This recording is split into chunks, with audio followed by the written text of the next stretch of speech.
Ahlan biku. On this new series, we're exploring new ways to use traditional Middle Eastern ingredients in everyday cooking. Today, we're tackling za'atar. This spice blend is so densely packed with flavour that by just dipping bread in it, you'll make one of the most flavourful foods on earth with literally zero effort. But za'atar is way more versatile than that, and so I'm going to cook 3 non-traditional dishes that show off how easy it is to use, so by the end of the video you'll be inspired and understand how you can harness za'atar in your everyday cooking. First up, we're going to refresh your knowledge on za'atar, then we're going to show you different ways to use it by going through every meal of the day. For breakfast, we'll make a za'atar grilled cheese sandwich with 4 different cheeses. And for lunch, we'll make a creamy za'atar pasta that takes no time at all to put together. And then for dinner, we'll make a tray bake of chicken and potatoes with a mind-blowing za'atar marinade. So what is za'atar and why is it so amazing? Za'atar is a blend of herbs and spices made in many different countries across the Middle East. The main component is a variety of mountainous thyme native to the region that is mixed with spices and ingredients like sumac, sesame and salt. The resultant blend has a bright and herby nutty umami flavour that makes it a perfect spice to cut through fatty foods like cheeses and meats. And not only is it a spice blend, za'atar is a food in its own right. The traditional way to eat it is to dip some bread in olive oil and then straight into the za'atar. This is the definition of simple food. Every country and region has their own unique blend of za'atar. I've got a few different ones from Palestine and each have a distinct flavour profile, such as this red one that includes pomegranate to make it extra tangy. This is the za'atar I'm using in today's recipes, and it's from my friend's hometown of Khalil in Palestine. It's my favourite, both for the deep flavour and for what it represents to me. A bit more on that later. One of the most iconic breakfast items is a grilled cheese sandwich, and let's be real, they're amazing any time of the day. The twist with this one is to give it a za'atar crust and pack the cheese with za'atar for extra flavour, so let's make one. We're going to need some nice thick slices of bread, and to help them fry and crisp up we need to coat them in something fatty. In a small bowl, I made za'atar mayo by mixing a large squeeze of mayonnaise with a good heap of za'atar. You could make a za'atar butter instead, but mayo doesn't burn and it's easier to spread, so that makes it a better coating in my opinion. I applied a liberal coating of the mayo to the slices of bread, making sure to go edge to edge so every corner of the bread is covered. Then I flipped a piece of bread over and set about assembling the sandwich. We're going for a 4 cheese mix. I started off with a large handful of shredded mozzarella mixed with cheddar, then I shook over about a tablespoon of za'atar. Next, I added a few dollops of labna to add some creaminess to the sandwich, and then I shredded over some melty Turkish cheese to make this sandwich extra cheesy. I leveled out the cheese, then topped it with even more za'atar. Finally, I added on the second piece of bread, and then the sandwich was ready to be cooked. On the stove, I placed a non-stick pan over medium heat, and once it was up to temp, I added in the za'atar sandwich. The mayo instantly started to fry the bread, and so I lightly pressed down with a spatula to ensure maximum surface contact. Then I covered the pan with a lid to trap in the steam, which will help melt the cheese. I let this fry for about 2 minutes until the bread started to soften, then I decided to apply some weight on top to compress the bread together. So I placed a square of parchment paper on top of the bread and then placed a pot filled with water on top. I let this fry until the bottom layer of bread was looking crisp and golden, and then I flipped the sandwich over. I put the pot back on top of the sandwich for about a minute to ensure it has the same golden crust. I then covered the pan with the lid and let it steam for a few more minutes. And then it was done. The cheese was all melted and the sandwich nice and crisp from the outside. Tearing it open reveals a delicious cheesy za'atar interior that I couldn't wait to devour. Oh my god, that is one of the most flavourful grilled cheese sandwiches that I've ever had. After that fantastic sandwich, you might find it hard to imagine how lunch and dinner can top it, but thanks to za'atar, it's an easy feat to make them super craveable. For lunch, I want it to be quick and easy, and so what better than a Za'atar pasta? This one-pan dish is inspired by a New York Times recipe and makes so much sense.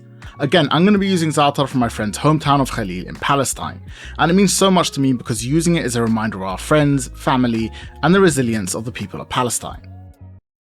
The world has visited many terrible things on the Palestinian people, none more shameful than robbing them of their basic humanity. On this channel, our mission has always been to humanize the people of the Middle East who are too often stripped of their culture and dehumanized by politicians and the media. By sharing and bonding over our cuisine and culture, we've strived to create positive representations of Middle Eastern culture that you can relate to. Over the past 2 weeks, I, along with the people of the Middle East, have been paralyzed in the face of all the death, destruction, and trauma inflicted on the civilians and children of Gaza. Under siege with no water, no electricity, no food, and under constant bombardment, thousands have already died, and thousands more will likely follow. I believe every human, regardless of religion, race, gender, or nationality, has the right to live in peace and dignity.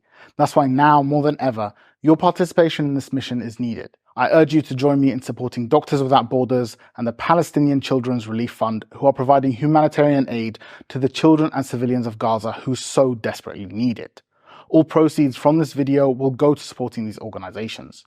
I hope you use Za'atar proudly after this video and experience some of the pride and joy that Palestinians have in their cuisine. To make the Zaatar pasta, I started by filling a pan with water and added in salt, in which I'll boil the pasta. Once that came to a boil, I added in some linguine, which I'll cook for 2 minutes less than al dente, so it remains slightly undercooked.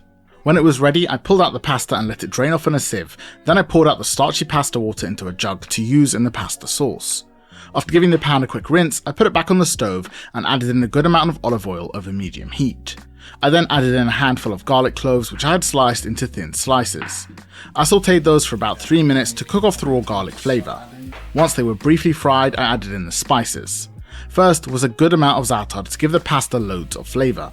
Then I added in some chili flakes for heat and followed it up with black pepper. I fried them up for a minute to bloom their flavours. Once they were nice and fragrant, I added in a bunch of the pasta water that I kept from earlier to start turning this into a sauce. The pasta water contains starch, which will thicken the mixture to make it stick to the pasta. I let this boil for about 30 to 60 seconds until it reduced slightly, then I added in the cooked linguine and tossed that in the sauce. I gave it a good mix until it was well coated, then I added a large spoonful of labneh to add some creaminess. Cream cheese would work here too. I also added a small amount of sumac, which will make the pasta extra tangy. I combined everything, making sure the cheese melted, which resulted in the pasta being coated in this amazing creamy sauce. You can then check if it needs salt, but mine was perfect.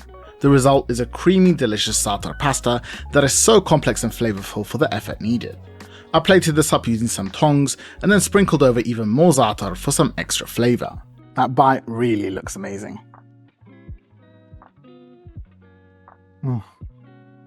That is an incredible pasta. It's so herby, so flavorful, and so delicious. You need to try this one. We're ending the night on a high note with a dinner that harnesses the full magic of Za'atar. I wanted to make something wholesome and filling that can easily come together with a little effort, and that led us to making a Za'atar chicken and potato tray bake.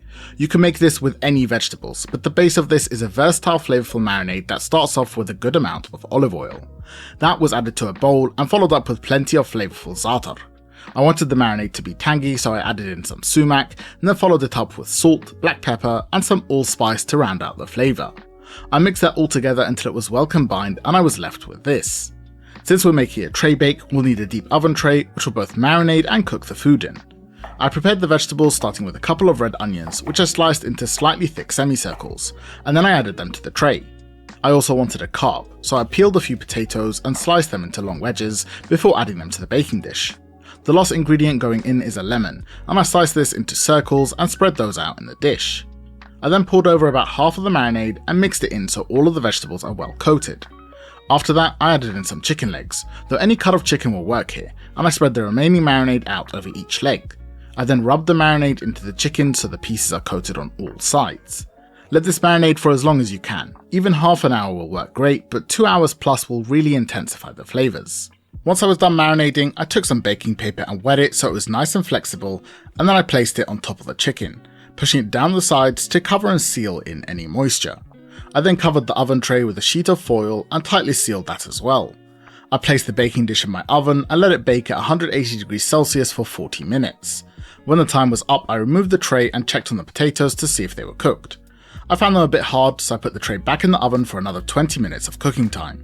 This time when I took them out, the potatoes were finally cooked, so I removed the foil and placed the tray back into the oven with the grill or broiler turned on so the chicken can brown for about 10 minutes. And then it was finally ready.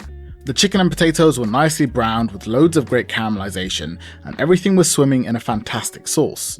Plate the chicken up with plenty of the potatoes and onions, and enjoy this drool-worthy dish.